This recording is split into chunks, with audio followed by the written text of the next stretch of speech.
The 7-Day Mental Diet by Emmet Fox. Presented by Wisdom Matrix 1111. The subject of the diet is one of the foremost topics of present-day and public interest. Newspapers and magazines teem with articles on the subject. The counters of the bookshops are filled with volumes unfolding the mysteries of proteins, starches, vitamins, and so forth. Just now, the whole world is fruit-conscious. Experts on the subject are saying that, physically, you become the thing that you eat, that your whole body is really composed of the food that you have eaten in the past. What you eat today, they say, will be in your bloodstream after the lapse of so many hours, and it is your bloodstream that builds all the tissues composing your body. And there you are. Of course, no sensible person has any quarrel with all of this. It is perfectly true as far as it goes, and the only surprising thing is that it has taken the world so long to find it out. But in this pamphlet, I am going to deal with the subject of dieting at a level that is infinitely more profound and far-reaching in its effects. I refer, of course, to mental dieting. The most important of all factors in your life is the mental diet on which you live. It is the food which you furnish to your mind that determines the whole character of your life. It is the thoughts you allow yourself to think, the subjects that you allow your mind to dwell upon, which make you and your surroundings what they are. As thy days, so shall thy strength be. Everything in your life today, the state of your body, whether healthy or sick, the state of your fortune, whether prosperous or impoverished, the state of your home, whether happy or the reverse, the present condition of every phase of your life, in fact, is entirely conditioned by the thoughts and feelings which you have entertained in the past, by the habitual tone of your past thinking. And the condition of your life tomorrow and next week and next year will be entirely conditioned by the thoughts and feelings which you choose to entertain from now onwards. In other words, you choose your life. That is to say, you choose all the conditions of your life, when you choose the thoughts upon which you allow your mind to dwell. You cannot have one kind of mind and another kind of environment. This means that you cannot change your environment while leaving your mind unchanged.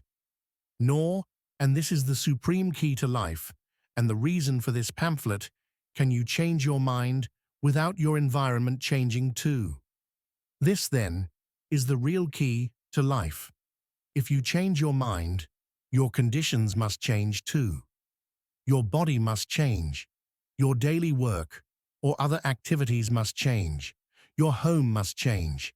The color tone of your whole life must change. For whether you be habitually happy and cheerful or low-spirited and fearful depends entirely on the quality of the mental food upon which you diet yourself. Please be very clear about this. If you change your mind, your conditions must change too. We are transformed by the renewing of our minds. So now you will see that your mental diet is really the most important thing in your whole life. This may be called the great cosmic law, and its truth is seen to be perfectly obvious once it is clearly stated in this way. In fact, I do not know of any thoughtful person who denies its essential truth. The practical difficulty in applying it, however, arises from the fact that our thoughts are so close to us that it is difficult, without a little practice, to stand back, as it were, and look at them objectively. Yet that is just what you must learn to do. You must train yourself to choose the subject of your thinking at any given time, and also to choose the emotional tone, or what you call the mood, that colors it. Yes, you can choose your moods. Indeed, if you could not, you would have no real control over your life at all.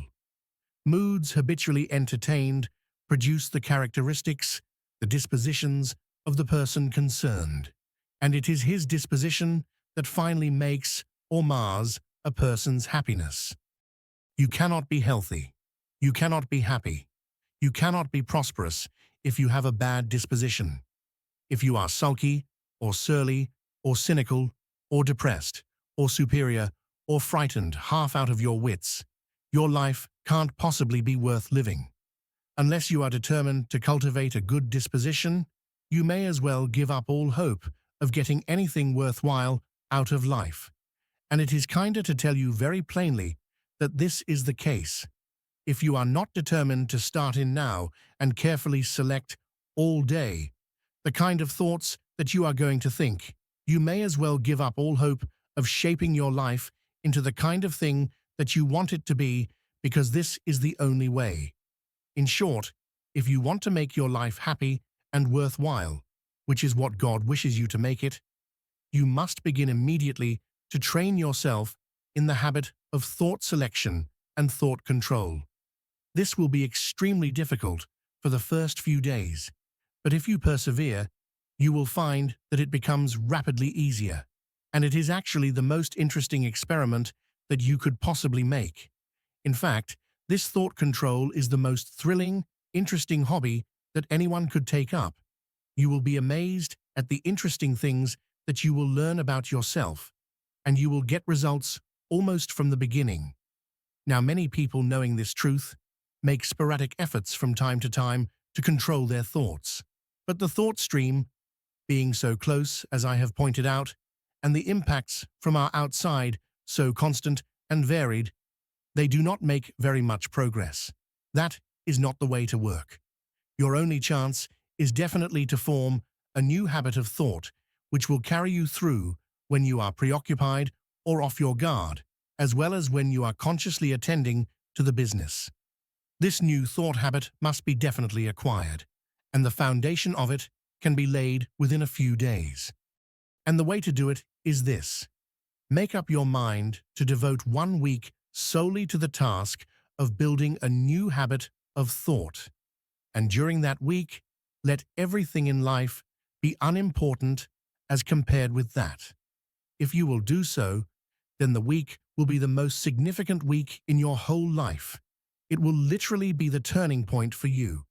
If you will do so, it is safe to say that your whole life will change for the better. In fact, nothing can possibly remain the same.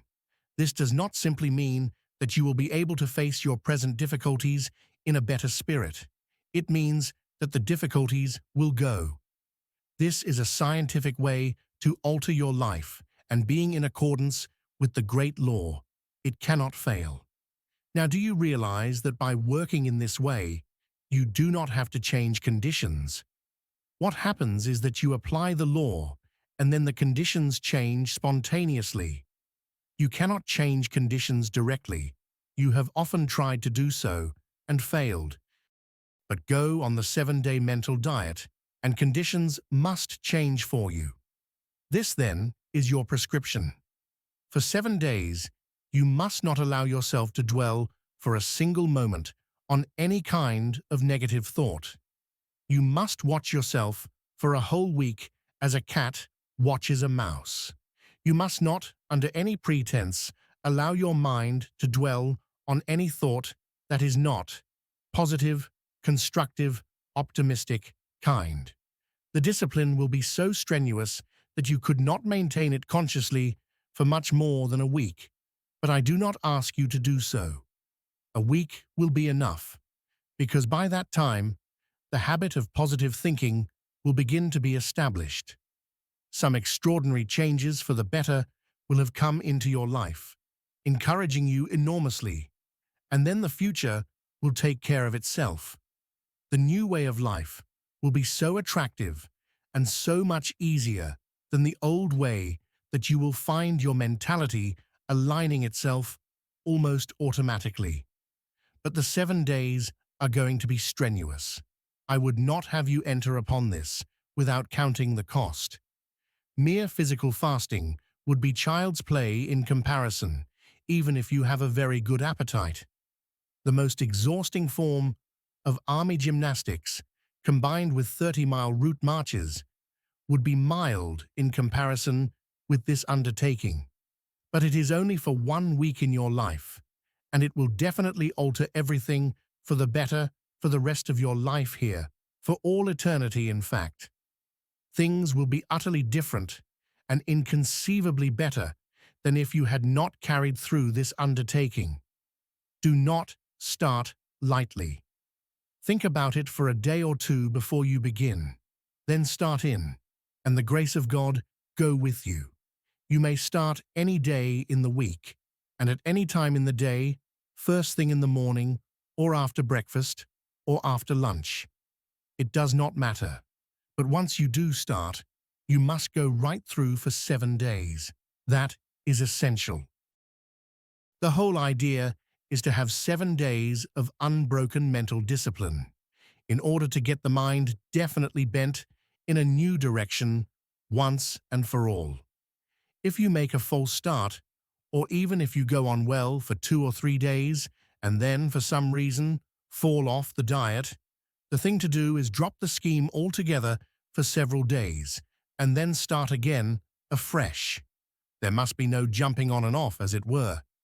You remember that Rip Van Winkle, in the play, would take a solemn vow of teetotalism and then promptly accept a drink from the first neighbor who offered him one, saying calmly, "I won't count this one." Well, on the 7-day mental diet, this sort of thing simply will not do. You must positively count every lapse, and whether you do or not, nature will. Where there is a lapse, you must go off the diet altogether, and then start again. Now, in order, if possible, to forestall difficulties, I will consider them in a little detail. What is negative thinking? First of all, what do I mean by negative thinking? Well, a negative thought is any thought of failure, disappointment, trouble, criticism, or spite, jealousy or condemnation of others, self-condemnation, sickness or accident. In short, any kind of limitation or pessimistic thinking. Any thought that is not positive and constructive in character, whether it concerns you yourself or anyone else, is a negative thought. Do not bother too much about the question of classification, however. In practice, you will never have any trouble in knowing whether a given thought is positive or negative. Even if your brain tries to deceive you, your heart will whisper the truth. Entertaining versus receiving thoughts. Second, you must be quite clear that what this scheme calls for is that you shall not entertain or dwell upon negative things. Note this carefully. It is not the thoughts that come to you that matter, but only such of them as you choose to entertain and dwell upon.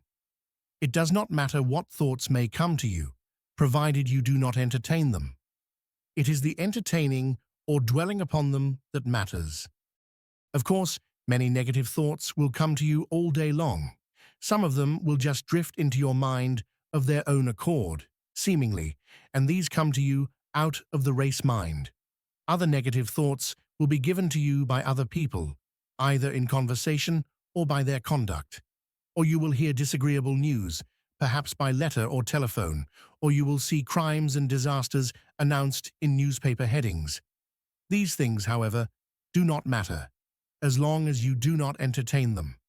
In fact, it is these very things that provide the discipline that is going to transform you during this epoch-making week. How to handle negative thoughts. The thing to do is, directly the negative thought presents itself, turn it out. Turn away from the newspaper. Turn out the thought of the unkind letter or stupid remark or whatnot. When the negative thought floats into your mind, immediately turn it out and think of something else. Best of all, think of God, as explained in the Golden Key. A perfect analogy is furnished by the case of a man who is sitting by an open fire when a red-hot cinder flies out and falls on his sleeve. If he knocks that cinder off at once, without a moment's delay to think about it, no harm is done. But if he allows it to rest on him for a single moment, under any pretense, the mischief is done, and it will be a troublesome task to repair that sleeve. So it is with a negative thought. Dealing with difficult situations. Now, what are those negative thoughts and conditions which it is impossible to avoid at the point where you are today? What are the ordinary troubles that you will have to meet in the office or at home? The answer is that such things will not affect your diet, provided that you do not accept them by fearing them, by believing them, by being indignant or sad about them, or by giving them any power at all. Any negative condition that duty compels you to handle will not affect your diet. Go to the office or meet the cares at home without allowing them to affect you, and all will be well. Suppose that you are lunching with a friend who talks negatively. Do not try to shut him up or otherwise snub him. Let him talk, but do not accept what he says, and your diet will not be affected. Suppose that, on coming home, you are greeted with a lot of negative conversation. Do not preach a sermon, but simply do not accept it. It is your mental consent, remember, that constitutes your diet. Suppose you witness an accident or an act of injustice, let us say. Instead of reacting with pity or indignation, refuse to accept the appearance at its face value. Do anything that you can to right matters. Give it the right thought and let it go at that. You will still be on the diet. Special cases and final encouragement.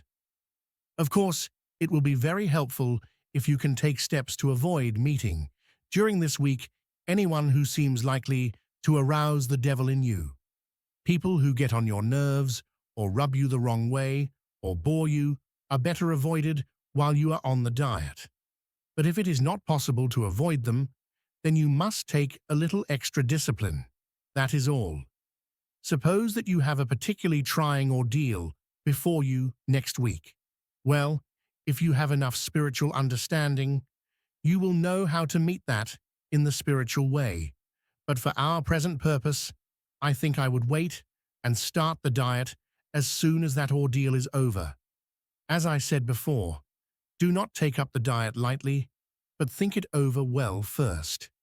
In closing, I want to tell you that people often find that starting on this diet seems to stir up all sorts of difficulties.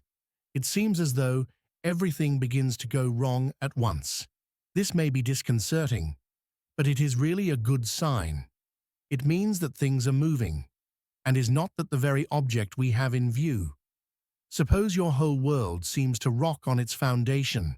Hold on steadily. Let it rock, and when the rocking is over, the picture will have reassembled itself into something much nearer to your heart's desire. The above point is vitally important and rather subtle.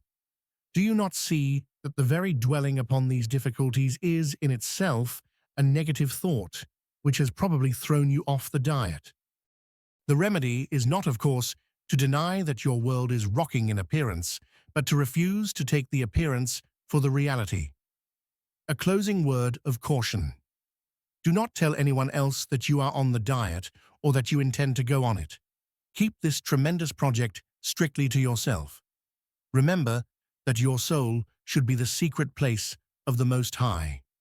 When you have come through the 7 days successfully and secured your demonstration, allow a reasonable time to elapse to establish the new mentality. Then tell the story to anyone else who you think is likely to be helped by it. And finally, remember that nothing said or done by anyone else can possibly throw you off the diet. Only your own reaction to the other person's conduct can do that.